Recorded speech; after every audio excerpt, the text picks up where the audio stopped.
Early 1990 में Nigeria ने Abuja को अपना न्यू कैपिटल डिक्लेयर किया।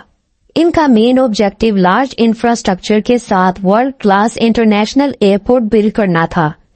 इमैनुअल न्यूडे, जो कि यूनियन बैंक ऑफ नाइजीरिया का डायरेक्टर था और ये बहुत ही कम वक्त में बहुत सारा पैसा कमाना चाहता था, तो इसने फेक एयरपोर्ट सोल्ड करने का प्लान बनाया। इसने 5 लोगों का ग्रुप बनाया जो फाइनेंस और बैंकिंग में हाईली स्किल्ड थे और इनके कनेक्शन भी इस फील्ड में बहुत से थे। हर एक को अपने रोल के बारे में भी पता था और प्लान की डिटेल के बारे में भी। अब टीम ने डिटेल फैक्ट्स भेजने शुरू किए डिफरेंट बैंक्स में ऑल ओवर द वर्ल्ड, और ये ऑफिशियल लेटर नाइजेरियन टूरिस्टिया विलियम के नाम से था, जो कि नाइजीरिया की budget and financial planning department की तरफ से नाइजीरिया की मिनिस्ट्री ऑफ एविएशन की तरफ से था। और इसमें लिखा था कि नाइजीरिया अबूजा में एक एयरपोर्ट बना रहा है जिसकी वजह से इनको न्यू इन्वेस्टर्स की जरूरत है।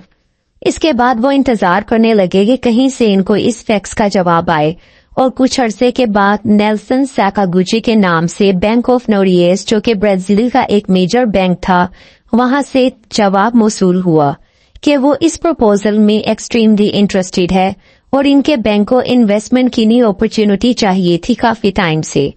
फिर इमैनुअल की एक टीम मेंबर ने नाइजीरिया के सेंट्रल बैंक के गवर्नर की तरह फोन पर बात की नेल्सन से, जिसका नाम पॉल ओगोवामा था। और ये इंटरनेट से पहले की बात है, इसलिए इसको पता भी नहीं था कि गवर्नर का फेस कैसा होगा। नेल्सन को पूरी तरह कन्विंस कर लेने के बाद इमैनुअल उसको ये यकीन दिलाता है कि ये डील कॉन्फिडेंशियल है और इसलिए इनको नाइजीरिया या ब्राजील के अलावा कहीं और मिलना पड़ेगा, तो वो लंदन में मिलने को तैयार हो जाते हैं। अब ये 5 लोगों की टीम अपने आप को हाईली ऑफिशियल रैंकिंग समझते हुए इमैनुअल सेंट्रल बैंक का गवर्नर था और बाकी के मेंबर में से कोई डिप्टी गवर्नर, कोई डायरेक्टर ऑफ एविएशन था, और इनकी प्रेजेंटेशन में डिटेल एयरपोर्ट प्लान था और एक वेल थॉट बिजनेस प्रपोजल और तमाम फेक डॉक्यूमेंट्स थे जो इस फेक प्रोजेक्ट को सपोर्ट कर रहे थे। और नेल्सन को ये तमाम टीम मेंबर अपनी बातों से कन्विंस करने में कामयाब हो रहे थे और इमैनुअल इसे बार बार कह रहा था कि वो ये प्रोजेक्ट कम्प्लीटली कॉन्फिडेंशियल रखना चाहता है क्योंकि कंस्ट्रक्शन अगले 4 से 5 सालों तक शुरू नहीं हो सकेगी। नेल्सन ने इन्हें यकीन दिलाया वो जब भी चाहे बैंक इनको फंड ट्रांसफर करने के लिए रेडी है जब प्रोजेक्ट स्टार्ट होगा, लेकिन इमैनुअल ने इसे कहा कि फंड्स इनको पहले चाहिए होंगे जल्द से जल्द क्योंकि उन्होंने कंपनीज को हायर करना है और तमाम मटेरियल्स एंड टूल्स बाय करने हैं और पैसों के बगैर वो अपना प्रोजेक्ट स्टार्ट नहीं कर सकेंगे। लेकिन अब नेल्सन को शक होने लगा और वो सोचने लगा, लेकिन इमैनुअल ने इसे कहा अगर वो कंफर्टेबल नहीं है तो इनके पास और बहुत से इन्वेस्टर हैं इस अपॉर्चुनिटी के लिए, वो उनके पास चले जाएंगे, तो इस प्रोजेक्ट को कंप्लीट तो होना ही है। अगर वो ना माना तो और बहुत से बैंक हैं इनके पास। अब नेल्सन को फील होने लगा कि वो एक बिग इन्वेस्टमेंट अपॉर्चुनिटी मिस करने लगा है। इसने कहा कि अगर वो मान भी जाए लेकिन इसकी बैंक मैनेजमेंट ऐसा नहीं मानेगी बगैर किसी प्रूफ के। इमैनुअल ने कहा कोई बात नहीं, वो दूसरे इन्वेस्टर के पास चले जाते हैं। नेल्सन को $10 मिलियन की ऑफर तो ये लोग पहले ही दे चुके थे और अब नेल्सन को ये अपनी ऑफर जाया होने का डर लगने लगा, तो वो डील के लिए मान गया और $242 मिलियन न्यू एयरपोर्ट के लिए देने के लिए तैयार हो गया। इमैनुअल ने नेल्सन को $3 मिलियन बैंक में ट्रांसफर करने को कहा कि इसे यकीन हो जाए कि डील फाइनल हो चुकी है। अब अगले 3 सालों के लिए 1995 से 1998 तक नेल्सन ने $242 मिलियन इमैनुअल और इसके साथियों के बैंक में ट्रांसफर किए और ये मनी दुनिया के 17 बैंकों में जो अलग अलग मुल्कों में थे ट्रांसफर किए गए ताकि किसी को फ्रॉड का पता न चल सके। ये टीम हाईली इंटेलिजेंट थी, इसलिए उन्होंने ये पैसा एक्सपेंसिव कार्स, मैंशन और एक्सपेंसिव ज्वेलरी की बजाय नाइजीरिया में और दूसरे मुल्कों में रियल एस्टेट में इन्वेस्ट किया और उन्होंने मल्टीपल कंपनी के शेयर्स भी खरीदे। इमैनुअल और उनकी टीम ने फेक डॉक्यूमेंट्स साइन किए और डिफरेंट कॉन्ट्रैक्ट्स बिजनेस के एयरपोर्ट के लिए ताकि नेल्सन को शक न हो जाए, और इस तरह इस टीम ने सेंचुरी की सबसे बड़ी हाइस्ट की। लेकिन इनकी सेलिब्रेशन बहुत जल्द अपने इंजाम को पहुंचने वाली थी। 1998 में जेमी लोपेज जो कि नोरिएस का डायरेक्टर था वो बहुत परेशान हुआ क्योंकि इसका बैंक स्पेन के सबसे बड़े बैंकों में से एक था, लेकिन इसके पास बहुत ही अहम इंफॉर्मेशन गायब थी। उसे समझ नहीं आती थी कि बैंक का 1/3 सरमाया कहाँ चला गया।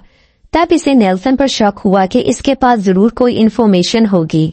अब नेल्सन को बोर्ड ऑफ डायरेक्टर ने बुलवाया और बैंक के पैसों के बारे में पूछना शुरू किया। पहले तो वो कोई जवाब नहीं दे सका, लेकिन जब इस पर सख्ती की गई तो इसने सब सच बता दिया कि इसने बैंक का 1/3 अमाउंट एक एयरपोर्ट पर इन्वेस्ट किया हुआ है और इससे पिछले 3 सालों की डॉक्यूमेंटेशन का पूछा जो कि इंटरनेशनल ऑपरेशन पर लगे, और इस तरह world wide bank investigation start करवाई गई और ये हिस्ट्री की 3rd बिगेस्ट बैंक लॉन्ड्री थी। और जब ये इन्वेस्टिगेशन नाइजीरिया बैंक तक पहुंची तो उन्होंने कॉपरेट करने से मना कर दिया क्योंकि वहां पर इमैनुअल और इसकी टीम ने तमाम बैंक और इनके ऑफिशियल्स को ब्राइब दे रखी थी। लेकिन जब वेस्टर्न बैंक की तरफ से नाइजीरियन बैंक को प्रेशर महसूस हुआ तो उन्होंने कॉपरेट किया और तमाम अकाउंट होल्डर की आइडेंटिटी उन्होंने रिवील कर दी और इस तरह इमैनुअल और उसका ग्रुप एक्सपोज हो गया और नेल्सन को मनी लॉन्ड्री केस में कई सालों की सजा दे दी गई।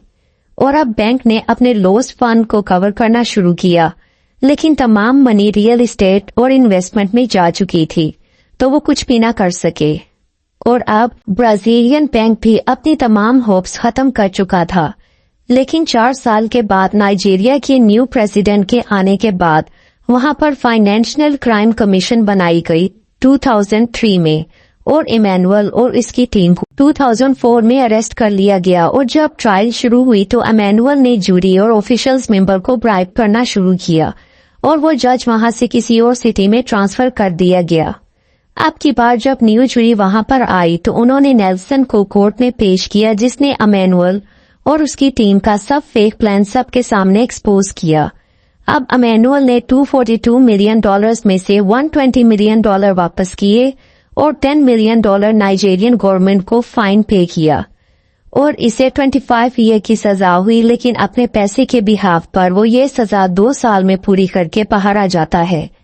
लेकिन इसको अपनी इन्वेस्टमेंट प्रॉपर्टी से $50 मिलियन का प्रॉफिट हुआ और अब की बार 2016 में इसे मर्डर के केस में जेल जाना पड़ा क्योंकि इसकी नेबरिंग टाउन से लैंड डिस्प्यूट हुई और इसने 200 लोगों को भेजा वहां पर अटैक करने के लिए, जिसके नतीजे में एक पुलिस ऑफिसर को गोली लगी और सिक्योरिटी गार्ड का मर्डर हुआ।